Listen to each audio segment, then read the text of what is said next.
Iran ने सामरिक रूप से बेहद अहम स्ट्रेट ऑफ हॉर्मुज को दोबारा अपने नियंत्रण में लेकर तुरंत बंद कर दिया है। इस कदम के बाद खाड़ी क्षेत्र में तनाव तेजी से बढ़ गया है और हालात युद्ध जैसे बनते दिखाई दे रहे हैं।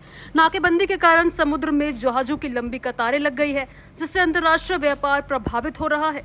खबरों के मुताबिक इस दौरान 2 व्यापारिक जहाजों पर गोलीबारी भी की गई है, जिसने स्थिति को और भी अधिक गंभीर बना दिया है।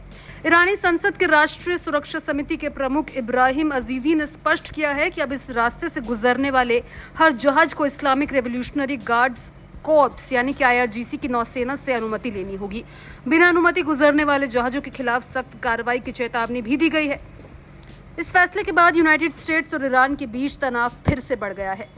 ईरान की सेना ने खाड़ी क्षेत्र में सख्त सैन्य नियंत्रण लागू करने का ऐलान किया है। समुद्री गतिविधियों पर कड़ी निगरानी रखी जा रही है और सुरक्षा बलों को अलर्ट पर रखा गया है। ईरान का आरोप है कि अमेरिका लगातार अंतर्राष्ट्रीय नियमों का उल्लंघन कर रहा है और क्षेत्र में अस्थिरता बढ़ा रहा है। इन आरोपों के बीच 2 जहाजों पर हुई गोलीबारी ने हालात को और ज्यादा तनावपूर्ण बना दिया है। ईरान के सुप्रीम लीडर मोस्तफा खामेनेई ने कड़ा संदेश देते हुए कहा कि ईरान की नौसेना दुश्मनों को करारा जवाब देने के लिए तैयार है।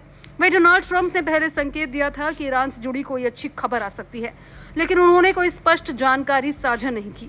उन्होंने ये भी कहा कि यदि तय समय सीमा शांति समझौता नहीं हुआ तो संघर्ष फिर से तेज हो सकता है। दरअसल हाल ही में अमेरिका की मध्यस्थता से इजराइल और लेबनान के बीच अस्थायी युद्ध विराम हुआ था। इसके बाद ईरान ने कुछ समय के लिए हॉर्मुज स्ट्रेट को खोल दिया था, लेकिन अब इसे फिर से बंद कर दिया गया है। इससे साफ है कि क्षेत्र में हालात स्थिर नहीं है और किसी भी समय स्थिति और बिगड़ सकती है। वर्तमान स्थिति बेहद संवेदनशील बनी हुई है। जहाजों की आवाजाही प्रभावित हो रही है और वैश्विक आपूर्ति श्रृंखला पर असर पड़ने लगा है। अगर ये रास्ता लंबे समय तक बंद रहता है तो तेल की सप्लाई पर बड़ा असर पड़ेगा। इससे पेट्रोल और डीजल की कीमतें बढ़ सकती है, जिसका सीधा असर आम लोगों और अर्थव्यवस्था पर पड़ेगा।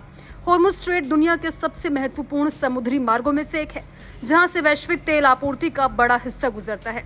ऐसे में इसका बंद होना केवल क्षेत्रीय नहीं बल्कि वैश्विक संकट का संकेत है। कुल मिलाकर ईरान के इस कदम ने पूरी दुनिया की चिंता बढ़ा दी है। अब सबकी नजरें इस बात पर टिकी है कि क्या कूटनीतिक प्रयासों से तनाव कम होगा या हालात और बिगड़ेंगे। इसको लेकर आपकी क्या राय है, कमेंट बॉक्स में जरूर शेयर करें। इसी खबर पर तमाम अपडेट्स के लिए भारत एक्सप्रेस को जरूर सब्सक्राइब करें।